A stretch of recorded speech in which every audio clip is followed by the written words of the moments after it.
everybody out there in YouTube land. My name is Old School Nerd and welcome in. Today is Saturday. Whoo! So many things we have coming up today. Yes, today, well actually it was last night, we had 15,000 subscribers. Thank you so much. And the video about 15,000 subscribers is coming up a little bit later today, so hang tight, it's coming. But before we do, I thought I would do my first reaction right out of the gate this morning. And this one is a very special request. As many of you know, I do have a Patreon site, and there are people there that support the channel and stuff, and it's very appreciated there. And the people there that are on the Patreon can message me directly and give me requests and tell me stories and ask me questions. And this is a very particular request. There's a young lady, and we will call her Princess Cassie, of the kingdom of Moala in the realm of Oregon. So, Princess Cassie, you have a thing for Liliac. Well, okay. And you said that it was a special request. You were only going to ask me one time, that for you, I do a reaction to a particular song by Liliac called Mars. So, as you wish, my dear. So this reaction is dedicated to a young lady by the name of Cassie from, I'm going to say it again, Moala, Oregon, which is a town in the state on the west coast of the United States for all those who don't live here. Okay, so, so what I'm going to do is I'm going to get my beard out of the way, because you guys already knew that, right? I'm going to scoot myself out the way.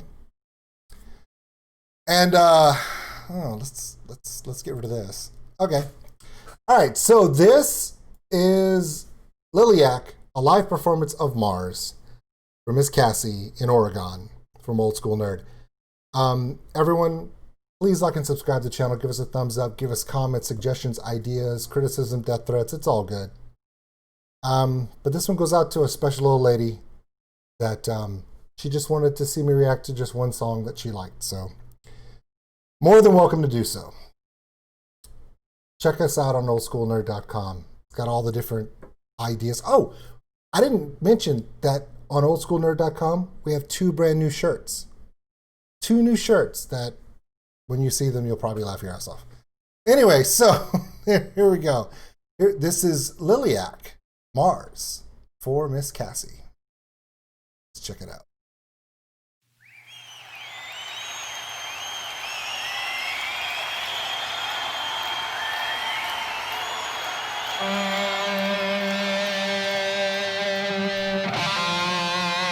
Sam Solo.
Okay, I'm assuming he's starting to segue into the song. I just stopping this real quick, and just letting everyone know that the beginning of his solo was very deliberately slow and manipulative. It was the same pattern as the fast part, but it was slowly manipulated through. And it reminded me of someone, and remember, Sam is still very young, by the way. In guitar years, he's still a teenager, okay? And he's only going to get better. But there was another young guitarist who also had long blonde hair when he was young. And he also had a tendency that even throughout his career, even though his playing became masterful, in fact, some people refer to him as a grandmaster of guitar and guitar phrasing. In fact, Kirk Hammett referred to him as the high priest of conceptual metal guitar solos. And that's Alex Lifeson of Rush. When Alex Lifeson was young, like Sam is, he would play a lot of his guitar solos the exact same way. He would start them very melodically and slowly and build them up over and over and over. And yes, he could do all the fast stuff like everybody else could, but he had to have a phrasing. He didn't just jump right into it. And although I'm not saying that Sam is Alec Lifeson, let's not get it twisted, okay? Lavina Strangiato, okay? But when Alex was really, really young, this is a lot of how if you go back and look at some of the old recordings, Alex Lifeson liked to do his solos just like this, slow and melodic, and then build them up. Good for you, Sam. Let's continue.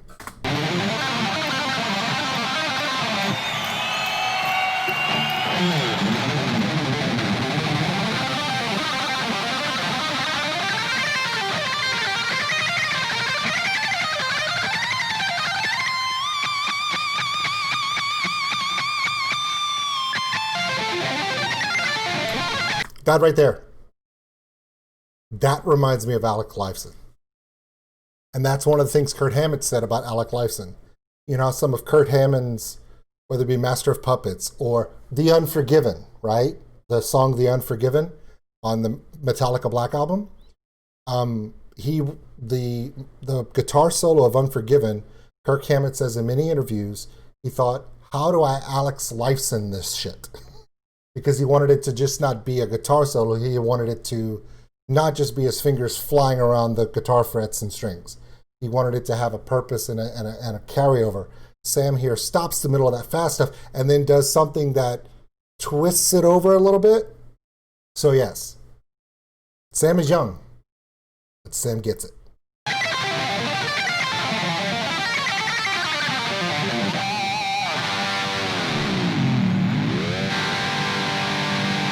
Sorry for the interruptions, but I had to give props to the guy.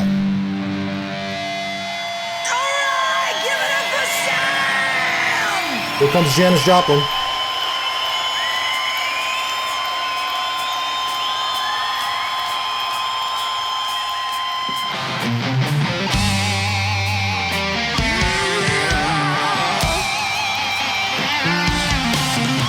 So before she starts wailing, I said this before in my other Liliac reaction. I consider her to be the conceptual granddaughter of Ronnie James Dio and Janis Joplin, because she has a little bit of both of them. That Ronnie James Dio vibe with that rasp and just unbridled passion in her voice, like Janis Joplin. If you don't believe me, go back and look at both and then watch her and you'll be like, oh, okay, I get it.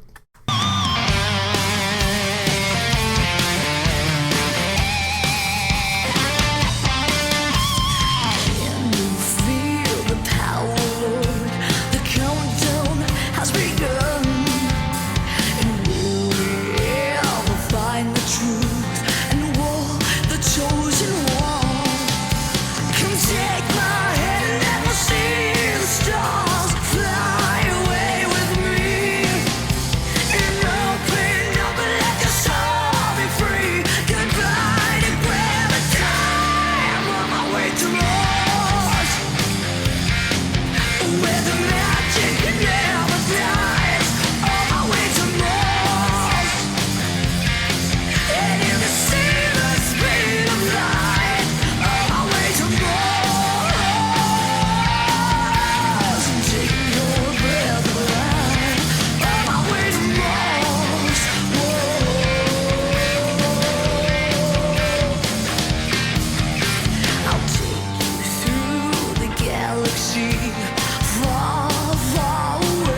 adjusting her in-ears? She's not hearing herself enough.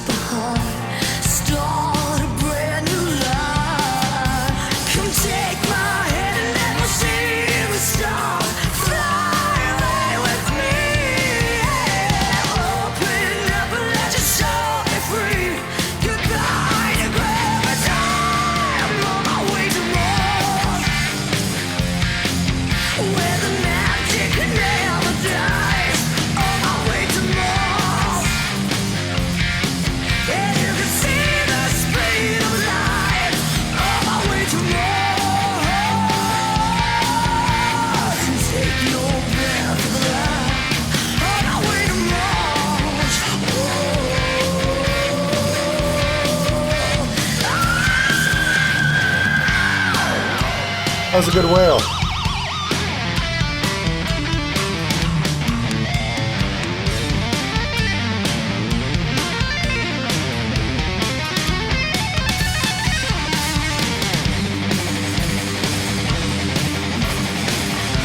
I like that part. That's good. I like that a lot.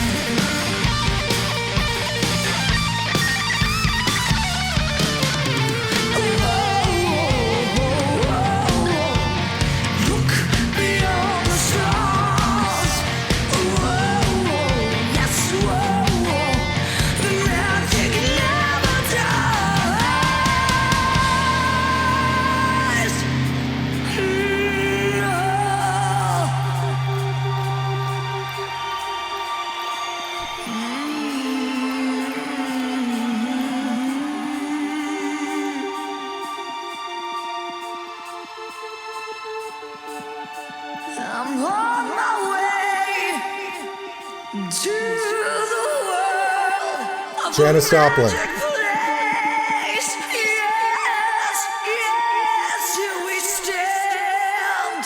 Here we are. We're going to Mars. She has power like Ronnie James Dio, and when she goes full-throated power, it's straight up Ronnie. And I know why people call her that and how much she loves that guy. And I love it too. But when she does this kind of stuff, I just feel that soul.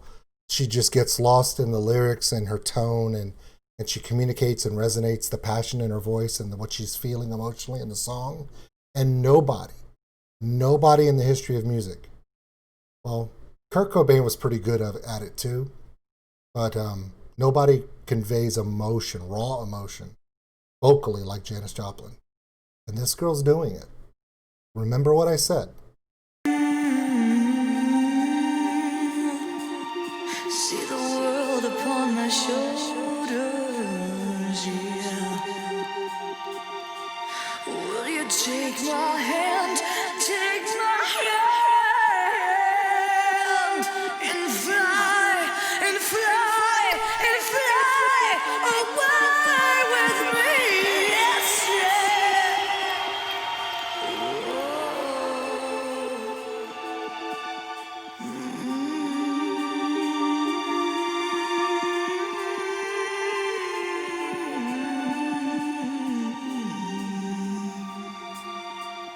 I want everyone, real quick before we do this, I'm so sorry to stop it, but I want everyone to hear something.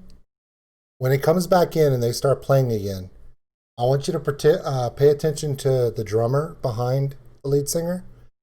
And I want you to listen for the sound when she hits her crash and her splash that are in front of her. The two that you see in front. When she hits those, I want you to listen to that sound because I want to talk to you about it after the song. Just with me. I'm on my way to Mars, where the magic never dies.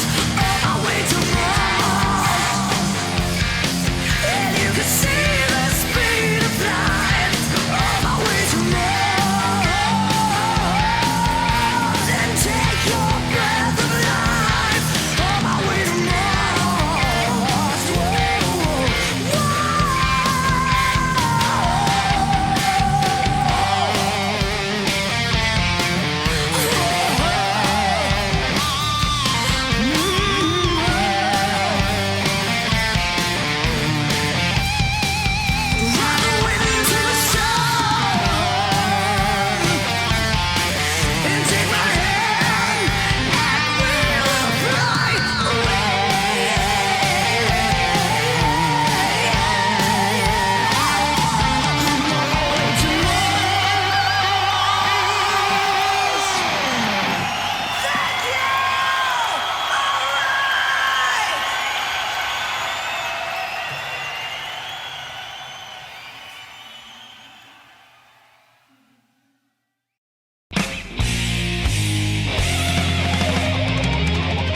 Cool. All right. Thank you, Cassie. That was an amazing idea, and I'm glad you shared this with me. Honestly, you're right. In your message, you said that this one's going to be better than the last Liliac video I watched, and you're right. This song is a better song. It showcases her vocals much better. It shows Sam's guitar skills a lot better. It shows a lot more passion. It shows a lot more grit, and it shows that this young lady of Liliac is an amazingly awesome vocalist. Is she hitting high range Adele and, Mariah Carey shit? No, it's not her style. But I love that style more than a lot of other things that I've seen in a long time. So I appreciate it. Sam's doing really, really well. Didn't get a lot from the keyboardist because he's just over there doing his part, doing it well. Two things that I do see different from the last video.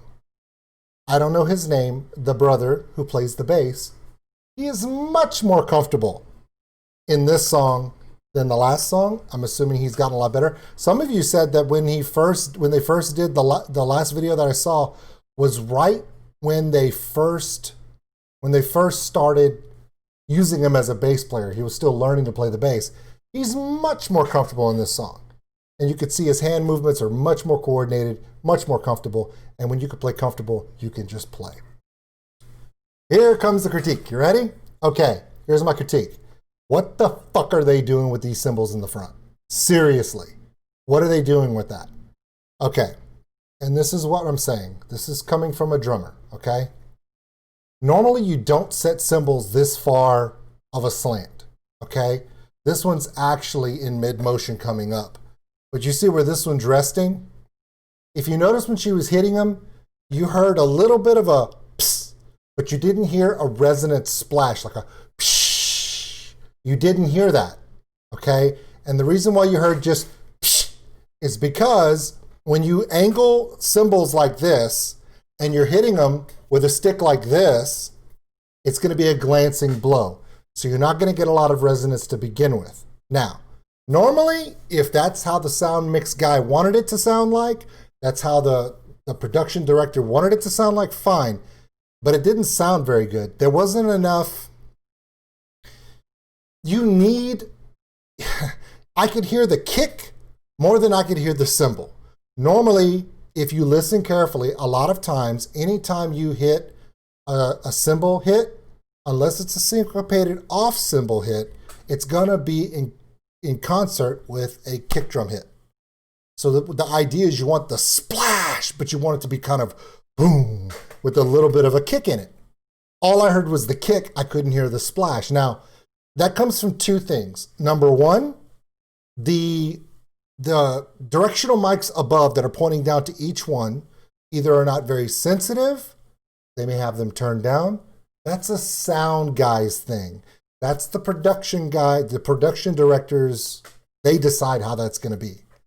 The problem that I have with it is when a cymbal is at a sharp angle and you hit it with a glancing blow, a cymbal works best when it's like this, okay? Why? Because when the hit happens, the cymbal is perfectly balanced. So it's going to resonate equally and it's going to last longer. The more pitch you put on a cymbal, then all the weight is on the bottom and the resonance doesn't last very long. It's a cool look and it's a very retro look. If you go back to bands of the 80s, like Ronnie James Dio and Motley Crue, I don't know if you guys noticed, but if you go back and watch Motley Crue stuff, Tommy Lee had both. He had them up and he had them out because he needed them for different tones.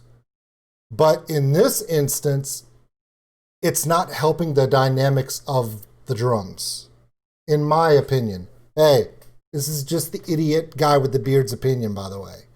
But normally when you want a good rock sound, you want to hear a good splash resonance with the cymbal to go at that kick. Otherwise, just a kick. And it just made the song seem a little hollow. Almost like they're a garage band. And they're not. If it was me, I wouldn't have the cymbals at such a far crease. And if I did, they would be a lot closer and the drummer would be hitting them straight rather than coming down. She kept doing these overhead hits because she was trying to perform, you notice a lot of her performances through the song where, watch, I'll put it in play.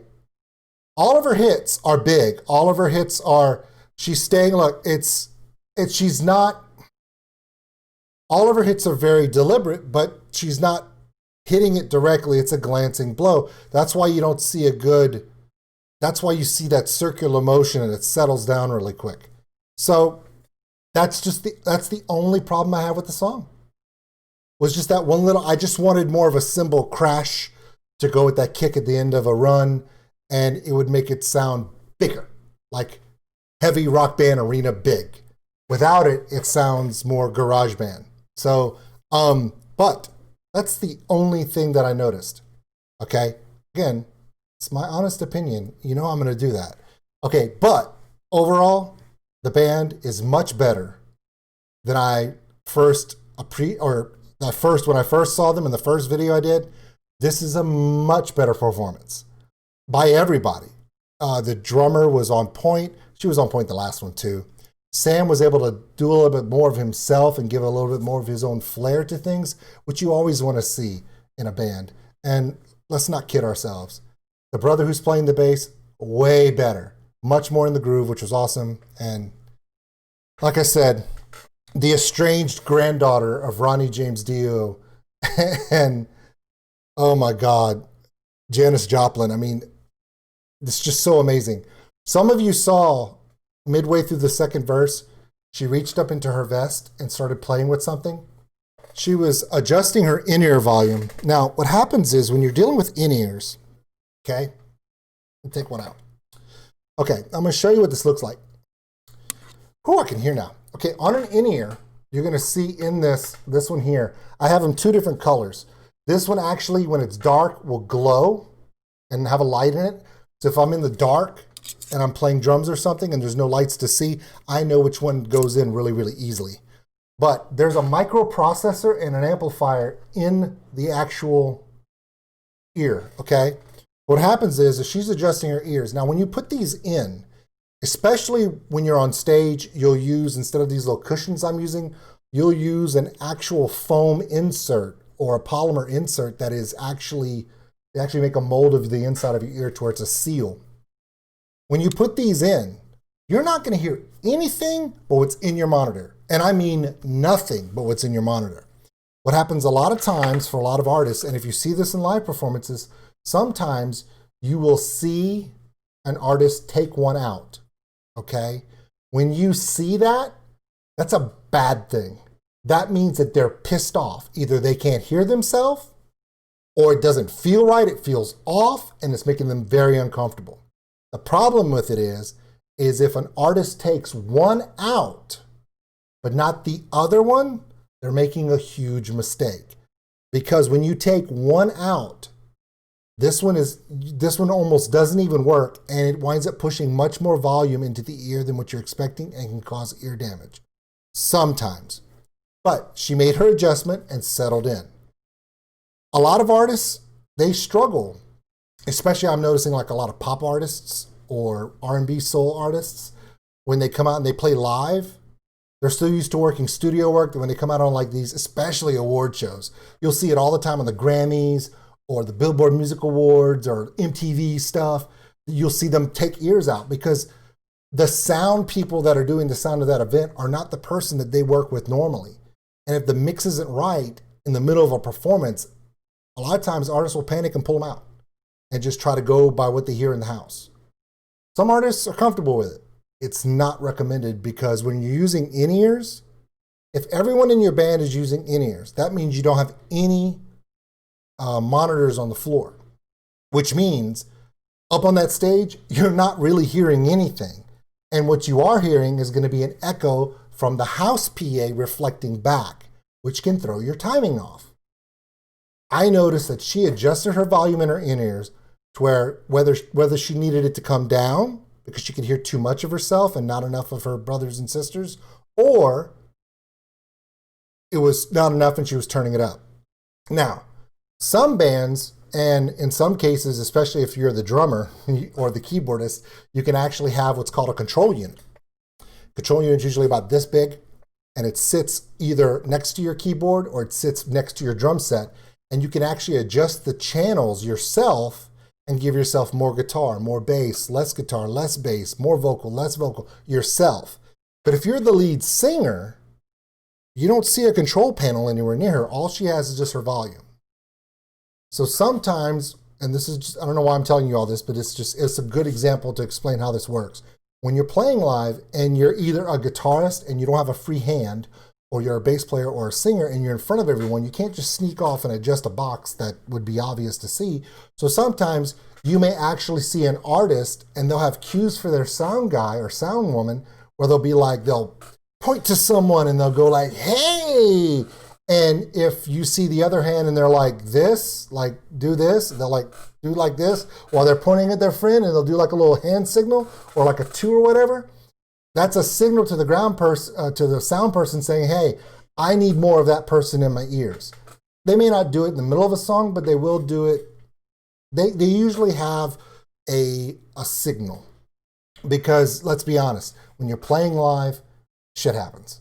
So I think it's really awesome that as young as these guys are, this family is, these young ladies and young men, that they show maturity, that they are able to make these adjustments.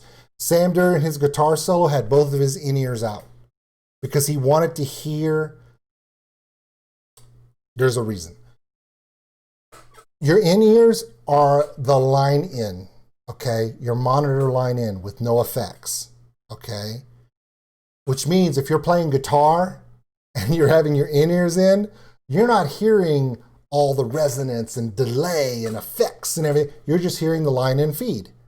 So if he's doing his guitar solo, he's taking his earbuds out, stepping over out in front of the stage where he'll hear that PA. So when he's manipulating his strings and stuff, he can feel that vibe. He can feel the distortion, how he's working it. That's totally normal. So when you think about these things and you see these videos and you see Sam without his ears in, and you're like, why did he take his ears out? There's a reason for that. Because he wants to have a guttural feel, that textural sound that he can hear coming from the PA that he wouldn't hear in his in-ears. When you see her adjust her volume, or she makes a motion, or makes a little silent cue, you may not realize she might be adjusting her ears. You never know.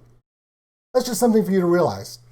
We usually don't get to see instances like this in videos, and I think it was really awesome that for those of you who don't understand how the monitors work, anytime artists are using in-ears, normally there is no volume in those cans. A lot of times, if an artist pulls their ears out, there will be floor monitors, and the sound person will raise the volume until they give them an okay sign, like, okay, I can hear. You know, this was bull crap, but I can hear now, we're good. They may be young, but they've got stage presence and stage maturity, and that's awesome to see.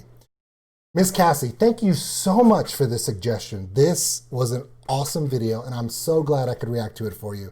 I hope you and your dad are having a wonderful time in Oregon, and I hope you enjoyed this. To all of you, thank you for coming, and I hope you enjoyed Cassie's selection as well. This was Liliac Mars live with a little rather impressive solo by Sam at the beginning. I like where this band is developed. I think they're doing better and better every time I see them. And if there's one that they do even better than this one, I want to know about it. Put it in the comments. Thanks, everybody. Oh, and it's coming. 15,000 subscriber videos coming today.